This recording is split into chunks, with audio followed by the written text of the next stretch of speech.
Good morning, children. Today, in our lesson, we will talk about the civil disobedience movement that was launched by Mohandas Karamchand Gandhi as his step to show the power and valor of the Indian people to the British exploitation. Civil disobedience movement under the leadership of Gandhiji did not happen all on a sudden. The economic depression throughout the world after the First World War adversely affected the peasants, workers, and the middle class people. They were simmering with discontent. The peasants of Bengal, Bihar, and Orissa suffered worst as the price of raw jute, cotton, paddy, and raw material were reduced considerably. At this point of time, the Young Indian issue on 30th January 1930, Gandhiji placed his 11-point programs before the government. This included the release of the prisoners, reduction of the rents and salary of the highly paid employees, and reduction of the salt tax and others. He also made it clear that he would withdraw the civil disobedience movement if these demands were considered by the British government. But the government did not pay any heed to the demand put forward by Gandhiji. The decision of the civil disobedience movement was adopted at a meeting of the Congress Working Committee held on February 1930, 16th at Sabarmati Ashram in the month of February. On March 2nd, 1930, Gandhiji informed the Governor General that he would launch the civil disobedience movement and he will take up the issue of salt. He will disobey the Salt Act, which was promoted by the British. The famous Dandi March of Gandhiji started on 12th March 1930. Now, why the issue of salt? Students, you all know that India is surrounded by sea on its three sides.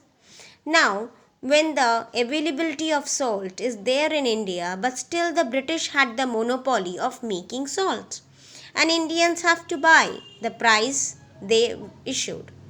So this was something which was affecting each and every Indian, and that is why Gandhiji took up the decision of taking salt as the agenda of the movement.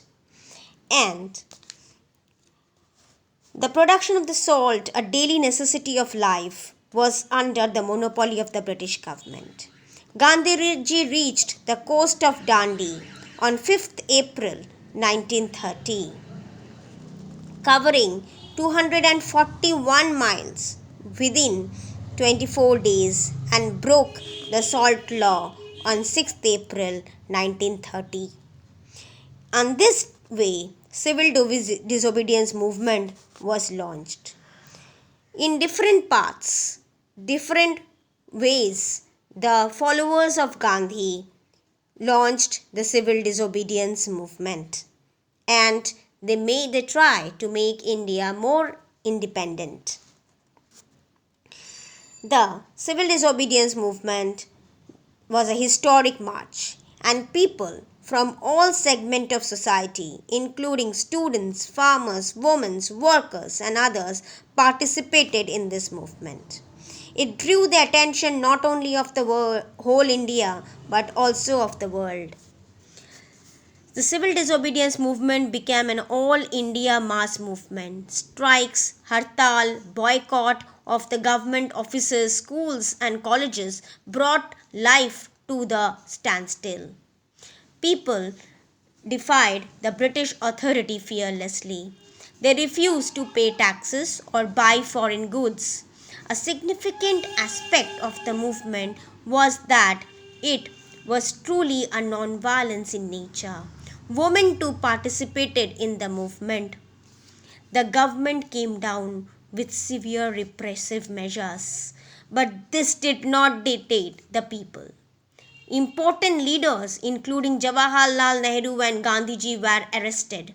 Thousands of Indians were imprisoned and hundreds were injured and even killed on the lathi charge and police firing. The nationalist feeling and the aspiration were strong at this point.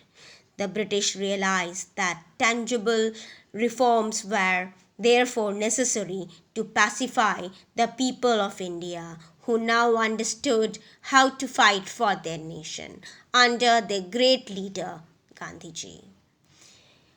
The attempt of Gandhiji in this movement was to prepare people in a non-violent manner to fight against the strongest power of the world. So, children, we today understood the civil disobedience movement.